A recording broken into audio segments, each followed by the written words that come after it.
Thank you so much, Rajan Moga, for giving me opportunity to talk about the very, very important issue that we have about the MSMEs. If you look Yes. at the MSME structure in India, why it is very, very important for the country is something for each one of us to understand very clearly. So if you look at it, we have 6.38 registered in the Udyam portal, but only 2.5 have taken the credit till date. And it has a potential of what you call it as a CAGR increase by 2.5%. So, in the sense, at that rate, we have to increase, and that is where the challenge lies for us. Looking at this challenge, the government of India has geared itself up, and we have a separate ministry of MSME now, which has been so that the focus comes on the MSME, and the budget of 22,000 crores have been provided. Plus, there are institutions for training which has come up. Besides KBIC, we have MGIRI in Varda, then that is Mahatma Gandhi Training Institute. Then we have NI MSME Training Institute. So all these are there, and to provide the credits, then you have the schemes where easy credit offset at lower rate of interest is available. Besides what the NBFCs and microfinance and SIDBI is giving, and the Mudra loans. So all of them, the government has flagged the issue. Now it is very, very important to what extent we have achieved and what is the gap we have to still cover. So when you look at it and when you try to deep dive into it, it is very, very important that how we can accelerate the performance. Just 2.5 lakh taking the credit is not something a crores taking the credit is not a happy situation. If you look at it, then how are they functioning? So, for everybody to understand, I'll just take 1 minute to clarify that micro is where the investment is less than a crore and turnover is 5 crores. Small is where the investment is more than a crore and turnover is 50 crores. And medium is 10 crores of investment and turnover more than 250 crores. So if you look at it, it is the micro and medium which are taking advantage of the government schemes. The small generally is getting left out, right? Which is where the reach is still not there. And if you look at their contribution in the GDP, it is 30%, whereas in China, it is more than 50%. So you can understand what kind of a potential is there. And if you look at it, then the workforce is it gives employment to 40%. So it is 40% of the workforce. So, for a country with democratic dividend of 65% of the young population, where Yeah. employment is our major issue, MSME, which covers 40% of the workforce with 30% in the GDP, if it enhances to 50%, you can imagine it will be a major problem solver for our unemployment rate of 8%. So, therefore, it is very, very important when we look at the MSME sector. It has to be at the center stage for the country because it is adding to the exports, it is adding to the local consumption and manufacturing level, and it is also ensuring to the growth potential as well as creating employment. So, it is a key to our major problems when we are looking at it. Now, there are more than 22 schemes of the government for the MSMEs, right? So you Yeah. have these schemes which are sort of helping these MSMEs, and in which the maximum talked about is the skilling and the credit schemes, where the skilling is given to them for a particular way, and then credit easy access to the credit is claimed to be available. Now, if you look at the problems, and if you look at the Aspire, there is a scheme called Aspire also. So if you look at the aspiration part of it, then there is a problem of access to finance, access to Yeah. finance at affordable rates. You will be amazed to know the Indian finance is the most expensive, whether for the non-MSME sector or MSME sector. No finance is available less than 10%, right? And if they are going to the microfinance or through the NBFCs, then it is to a tune of 20 plus percentage. So that is the kind of a finance that is available, and then access. But then with NBFC and microfinance, the access to the finance is easy. It is not too complicated or too much of paperwork, and everything is not there. If the lender is convinced that you have a potential to pay off, then you pay off. And if you look at it, the microfinance financing, the rate of default is, which is now they say is high, is 3%, which generally used to range between 1%. So the inflation and the problem of demand, less demand is hitting these MSMEs in a very big extent. So that is one of the problem where access to finance is very, very important. And how do we make it easy? So we do have mudra loans, but then where the subsidy is being given to the interest rates to them, and access is being given, but much more is to be given.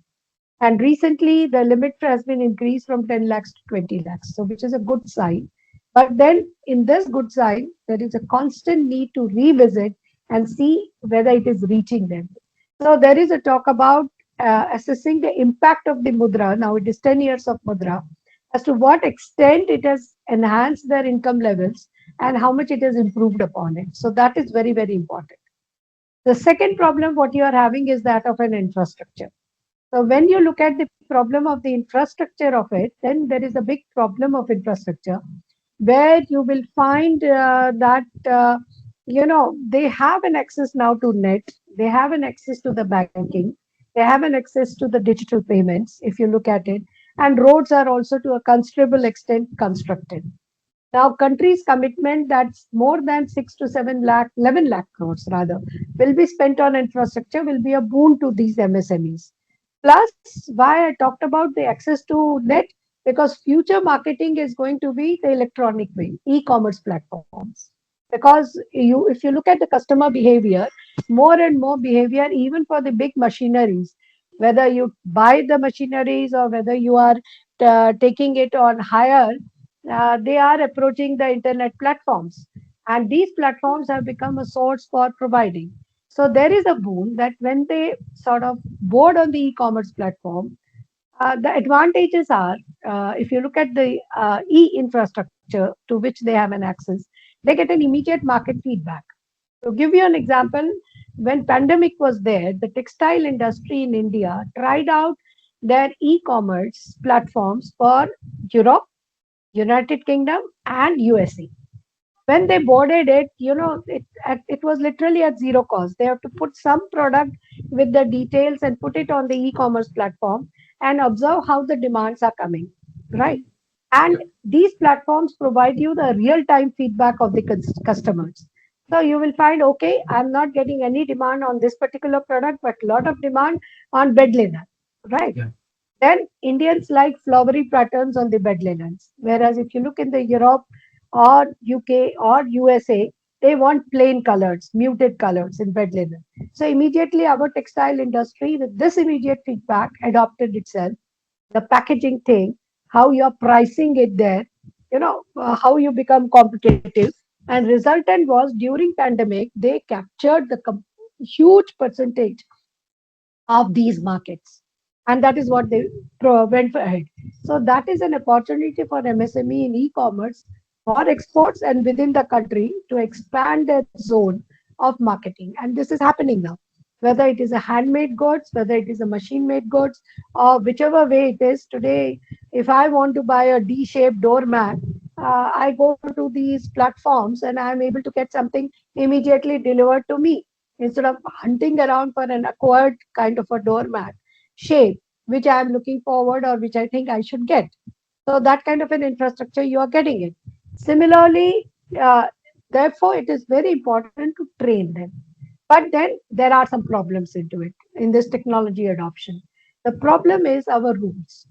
So as long as the MSME with a turnover of 40 lakhs and below is not boarding the e-commerce platform, it does not require a GST. Okay.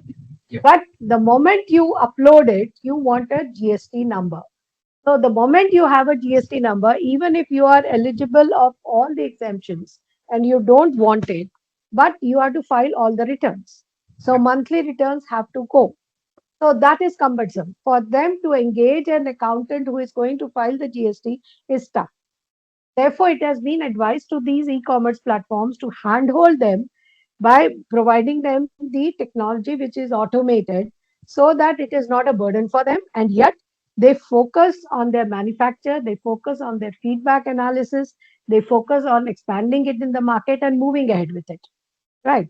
So that is what it makes a difference. So if you look at, if I told you that 50% of the GDP contribution is of China, they believe in trans village industries. So you have shoemaking, you have number of villages who are making shoes, and it is in the hands of the best. But their feedback mechanism through e-commerce platform is so fast that if there is a feedback that this shape is uncomfortable to the foot, and therefore the feedback has come like that, and there is a rejection of this, immediately the research is done and it goes into their manufacturing streamlining. So that kind of a fast response you can cater to the market by adopting the technology fast, as well as by boarding on the e-commerce platform and ability to analyze the feedback that you are getting. So Yeah. that is one problem with them. Then other problem is skilled labor. Now, lot of there is a ministry for skilling, which gives lot of skill advisors, but it is still blocked with the what I call it as a Hindi film syndrome, where widow, the only way the widow can earn is by sewing clothes. So you stitch the clothes and then you make it for them and go ahead with it. So maximum of the training, if you look at the percentage, is going through this sector. But we are not the biggest garment maker like Bangladesh. Yeah. If we have been giving the stealing, then yes, we should have become the biggest garment manufacturer, but we are not that. So that finesse is not coming. Therefore, the skilling also needs an introspection as to how do we go for it, Yeah. and whether through these introspection we can apprentice, like the prime minister has called for students being apprentice to the big industries. But why Yes. not to the MSMEs? That is very important, because here they will be trained and they will be better skilled and there'll be more employment. The MSME get an advantage of say two hands at zero cost. So that's a assistance to MSME. And students get a better hands-on kind of a knowledge to move Mm. ahead with it. So that is the kind of advantage you get. So your access to finance, your good infrastructure, your boarding rules to e-commerce platforms and technology adoption are very important, and Yeah. that has to be taken care by the hurdles.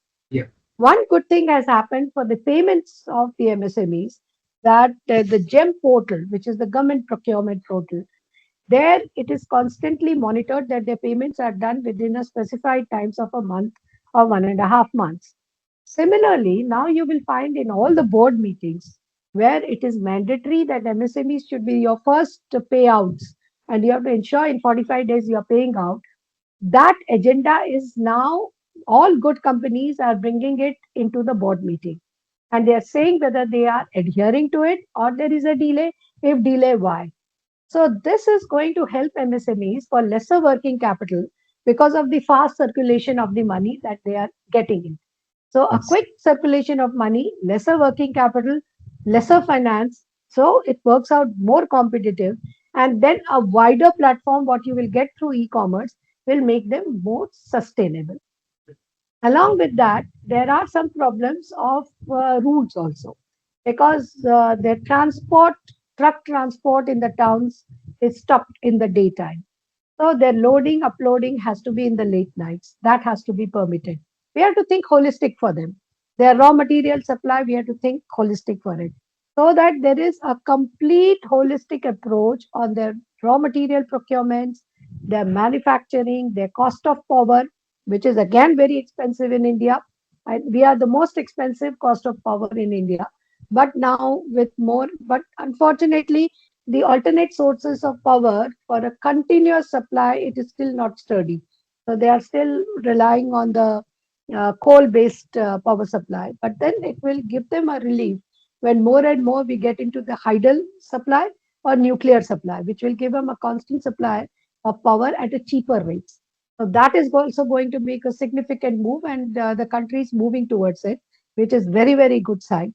So it is not just the Ministry of MSME. When you look at it, it is a raw material supply. the logistic ministry, the logistic arrangements. Then it is the power, credit, all these inputs which get into it. Skilled labor, so Ministry of Skill also gets into it. So there has to be a convergence of everybody by putting MSME as a center stage. And that is going to make a big difference into how these MSMEs evolve or how do they proceed ahead with it. So when you look at it, then there will be a branding. There will be a solid branding, and that is what is going to make a full difference into how MSMEs are going to evolve into it. Now, if you tell you that many of the MSMEs have closed down also, that needs to be dissected. So, what were the reasons in a particular area we lost the MSME? To give you an example, the secondary sector of steel manufacturing, Karnataka, they lost it when India decided to go for an auction, no auction limits. Karnataka will uh, sort of take out only 35 million tons of iron ore, right? So that was taken away by the big players, and then it had to be fought out in the court and then worked out upon it that how the big players have gone in for the now conveyor belts. They are not causing the pollution, and they are no longer taken by trucks. All these things were discussed in the court, and it was enhanced to 50%. Right. So now that again opened up these, but otherwise it was like a fatal blow for these MSME sectors. It is very important. Similarly, MSME is not just handicrafts and something they are not fast moving goods. Like if you look at it, the user goods are the fast moving goods, and they have to compete with the big industry. So a local soap making has to compete with, say, maybe HCL, which is a lifebuoy, which is competing in the market for them. So therefore, it is very important to what kind of things these MSMEs are going, and they have to be more and more in manufacturing and not so much in the service sector. Now, in service sector, we have a lot of people whom we call it as gig workers. So they may be either work from home or they are your delivery boys or girls who are delivering various goods now, which is from the e-commerce platform or which may be the food e-commerce platform or maybe like your taxi services. All these are the workers now. They are falling in this category, but their protection is very a must in the labor laws. When labor laws emerged, they were factory laws. How you protect the labor rights in the factory. But now it is no longer a factory. They are spread out in the service sector. So it is equally important that the four codes which has come up and not yet sort of rolled down by the government for the labor laws, they have to ensure that these codes are taking care of the rights of the provident fund of these gig workers. It is taking care of their working hours. It is taking care of their health and hand holding in distress. That is very, very important. In case of an accident of a deliver boy, how the company looks after them. It is very, very important. Similarly, investment companies, they also fall under MSME, whether it is gaming or crypto or others. So if there is a failure, how good they are and how well they react into it. That is very important. It's an issue of governance. It's an issue of their right as a worker for access to these things. So therefore, it is very important that it should not be restricted that, okay, as far as they are fit, they are young, you extract them. And the moment this problem comes, they are left out by the society. So then India is young, 65%, yes. And the answer lies in these MSMEs. But equally important is India is also aging. So 60% population by 2040 is going to be 25%, right? So therefore, it is very important that how we are sailing through and how we protect give them social security of their earnings in the young age, so that they are able to sort of do a better things there vis-a-vis how they will come up in future. So that is the whole swing that is very important. So if you look at it, it is very important that MSME in all policy making has to be center stage. There has to be a holistic approach. It is not a vertical silo ministry of MSME alone. No, Yes. the states and all are involved. There is the skill ministry, there is a credit ministry, that is your banking sector completely. Then there is the infrastructure ministry. There is a ministry of how the things are moving ahead. So all this is moving ahead when we are working upon it. So it is very important to have a holistic approach, and all ministries put MSME as the center stage. They have a market access through e-commerce platform, because that is how the new customer behavior is. They are moving more and more towards the e-commerce platform. So we have to sort of strengthen them and allow that ease of flow with simplicity of rules and regulations of compliance. Very important.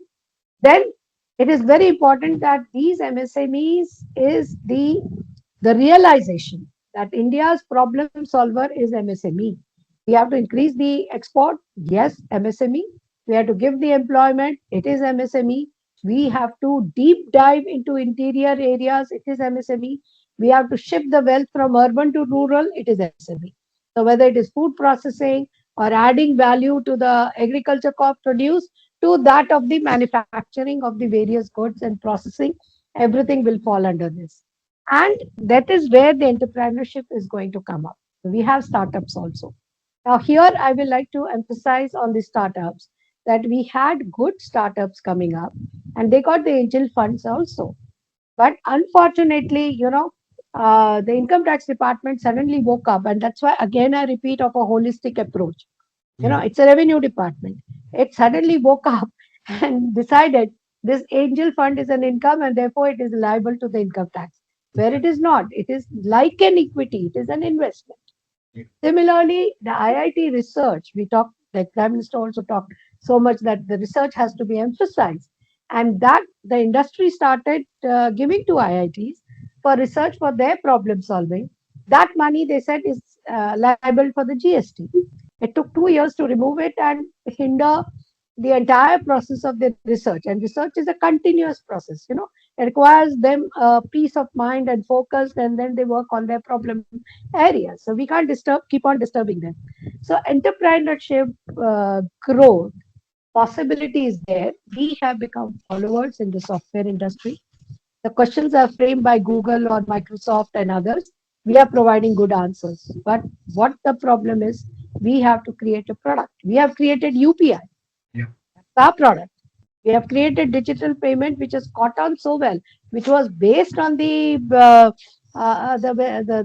US based platforms, but on the credit cards linking to the bank. But the way it has taken off when it shifted to the smartphones and the mobile phones in India, now 60% of smartphones among the mobile population, and maximum of them going for the digital payment. You are saying how well it is growing. So it is a good entrepreneurship story. But then we should not again tax them. We should not add commission to it. So we incentivize the cash payment and we disincentivize the digital payments. I mean, it sounds so foolish when I say this sentence, but then it's happening. Therefore, it is very important that every ministry which is thinking of any change have to see what impact it is going to have on MSME. A positive, yes, a negative, no.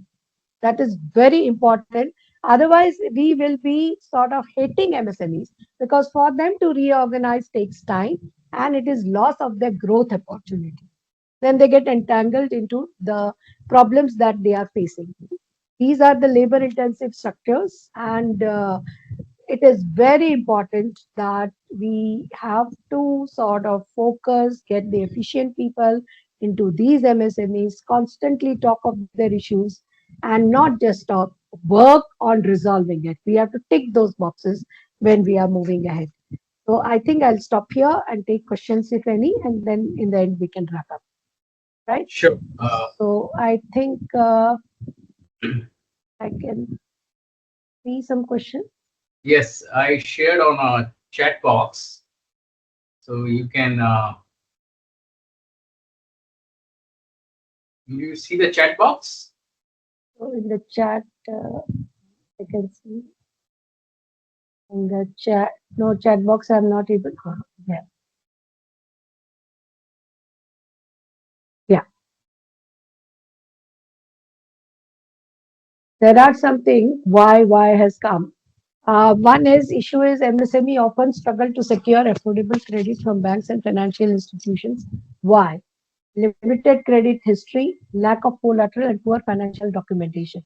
Very correctly said. Because if you look at the credit history now, the insistence of the microfinance and NBFC for digital lending of loan and digital repayment is building up their credit worthiness, because the moment you do all digital transactions, it is building up their worthiness, and definitely that will have a positive impact into them having an access to the getting the loan. Collaterals, now in this Mudra loan, no collateral is required. But yes, SIBI is also coming up now where not much of the collateral is required. So I think that is going to make a lot of difference when we move ahead with it. And then financial documentation. Good thing about microfinance is, which is now the limit has been enhanced to 3 lakhs. That has gone not very big. And now that the lending in Mudra and government schemes have gone up to 20 lakhs of I think, turnovers, it is going to make a difference, because easy access, better credit worthiness because of digital payment, and that will require minimal documentation. Then you will not require what you required in a formal banking structure. So that is going to make a difference. But yes, it is yet to see a bigger scale impact when we are moving ahead. So it is a very rightly flat problem what we are talking about. So when you talk of fintechs, they are increasing the access, very rightly said, and unserved reasons they are able to reach it. In fact, it is very interesting that the fintech approached the students, right, in urban areas, and gave them a prepaid cards, depending, thinking their parents are giving them a pocket money of 3,000 per month, suppose. So they gave them a pre-credit card of 2,000 rupees, which you can spend. But suddenly the regulator put an objection to it. They said, no, no, no, you can't do it. And that hampered a very good section of potential credit giving, which is the requirement of that place. And it took time for it to come back. Right. So therefore, it is very important to see a new product, how it is entering the market, and ensure that it is available when you're going ahead with it. And fintech is going to be a big service provider. So, many of these microfinance institutions became small banks. Right. Yeah. Similarly, these fintechs have a potential to graduate into small banks, and they will have a reach because of the technology, because they don't need a brick and mortar. They do a quick assessment of the credit, because the money flows through the bank accounts wherever it is linked by the both by the creditor as well as the credit giver and the one who is taking the credit, and that is what makes the whole difference. Then you have talked about the skilled workforce, the issue. Many MSMEs can't attract and afford skilled talent. Actually, we are in a catch-22 situation. On one hand, we say there is a huge employment of 8.4%, and on other hand, we say they are unemployable.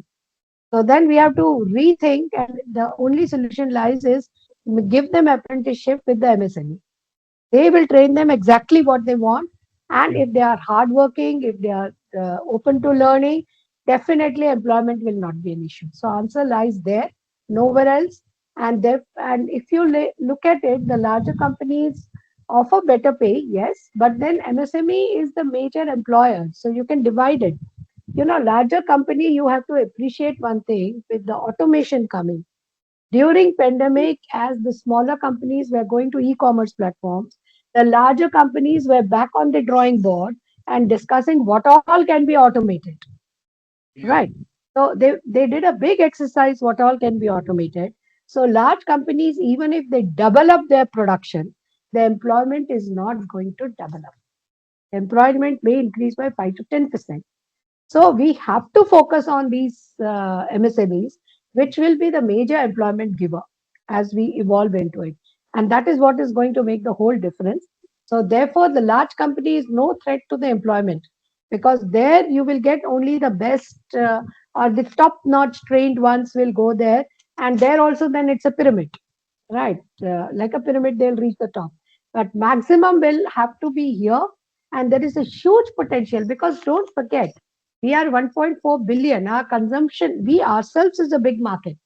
We are not export dependent country, because for any of the manufacturing unit to reach its break even, We are a big thing. But another opportunity for MSME is when these to enhance the technology and become an ancillary to these big industries. That is how actual MSME started. They were ancillaries to all these big plants and taking care of many of their requirements, like whether it's a helmet, protective gloves, other things, nuts, bolts, maintenance things. So all the technology enhancement is an opportunity again for them to work upon it. So that is how it can grow. Then there is an issue of cybersecurity, yes, but the softwares are very protective. It's a You need not worry more because once you sort of raise to the e-commerce platform, it is the e-commerce platform which is taking care of your cybersecurity. You The advantage of e-commerce platform is you have to focus on manufacturing and work on the feedback. The feedback is you have a bad packaging or you're not doing timely delivery or your product is bad, the customer complaints are coming. All this you have to focus upon. But once you board, it is the logistics of the e-commerce platform which will take care of it, because many of the ones who went individually into the logistics, the percentage of complaint of a bad product is high. And now you have many platforms because logistic is the key. How quickly, how well packed, how well protected product is taken and delivered to the end customer, which may be sitting miles away. So that is where the whole thing lies, and that is where it goes. So it is very important. So you can work upon it. So cybersecurity need not worry. And then one question is there. Yes, many MSME don't benefit from support scheme. That's true. The reach is very, very, very, very poor. No doubt about it. And therefore, I mentioned now there has been 10 years of Mudra loan. There is a need to have an impact study of it. And after doing the impact study, maybe the corrective courses or corrective steps have to be taken. Yep. It is very important that MSME has to be in the forefront. It's like a country. For country, MSME is a project. Every day you have to sit down and resolve their issues. Tiny issues, large issues, big issues, for them to flourish and go ahead in a big way. That is how China grew. We have a model where they use their democratic dividend through the MSMEs very effectively, processed it reached the break even because of their local consumption and their technology enhancement and everything. They captured the world market. Yeah. So they were able to throw the things at competitive rates and throw it in the market. Have Mm. both a very high quality goods and quick use goods. So they captured this whole market. Now that opportunity India can also gain because you have a different set of products with you. So that different set of product, which could be food processing, which which is an unexplored sector completely. Handicrafts has a limit; you cannot have it into for long, but you can be the alternative to the. If you look at it for machinery making, right? Today, all big companies are importing machines, either from China or from Europe. So that is the opportunity for us to enhance ourselves into what making these machineries, and that is what is going to make a difference. Lot of difference. We have a capability of what you call the jugaad. Those Ludhiana ones and everything used to talk about making a mixer, making this, making that. So they got the idea and they did it, right? Or washing machine being used for making lassi. These this is something we have that brains because the way we adopt the technology for payments and everything, and we have this. So definitely it goes a very, very long way that we build up on this, but no longer jugaad, because world is very sensitive on sustainability. World is very sensitive upon your price range. The world is very, very, very sensitive on the quality of the goods you're making and standardization of those quality of goods. You can't have A quality today and B quality or minus B tomorrow. You have to be continuous in your efforts when you're going. So one thing that is very important is that while we talk of MSME, it is equally important that we don't mix the micro, small, medium, everything in one box, because each of them have a different problem, right? The micro have a different problem, the small have a different problem, and medium has a different problem. So if we are able to work on all three of them and gradually they move towards it, by again, I repeat for all of you to register very clearly in your mind by a holistic approach to it so that our policies, our taxation, our rules, our regulations, everything are in sync to the growth what the MSME ministry will be holding the candle and pushing it ahead. So the driving seat has to be the MSME ministry, and others have to fall in line if they flag of any of the policy which is creating a hindrance to the growth of the ministry, which could be the local body regulations, which could be the noise regulations, which could be the environment regulations. Everything has to be in sync and facilitate them to be compliant in an easy way so that they're conscious about the environment and yet flourish and move ahead with it. So that is what the scenario is going to be, and that is what the scenario will have to work for when we are moving ahead with these schemes. So it is very, very important that how we are reacting to these schemes, how we are going to move ahead on these schemes. And again, I'll say the MSME is the key. If we Yes. ignore MSME, we will convert this demographic dividend into a huge liability and not know what to do with it. They'll be unskilled, unjobbed, unpaid, with high aspirations, impossible to handle. Impossible to handle. And you will have malnourished populations, you will have sick populations, you will have mentally disturbed population. So you will add on to your problems. But if we focus on MSME, definitely it will go a long way. The government has flagged it. The government has 22 schemes, what it has mentioned, but then it requires a constant holistic approach and introspection as to a constant corrective measures. Because this is one sector which is going to make India a real inclusive growth. So we may claim to become the fifth largest GDP or the third largest GDP, but per capita, if it is worse than Nigeria, then I don't think we have much to rejoice. And that will enhance by focusing on the MSMEs. Because Mm. this is where agriculture, high productivity, and MSMEs flourishing. Here, this is where the answer to the India's inclusive growth lies. And any stage, if we don't focus on them or ignore on them, is going to be a problem. So I Yeah. think I'll stop at this stage. That Okay. should be fine. Yeah, thank you, ma'am.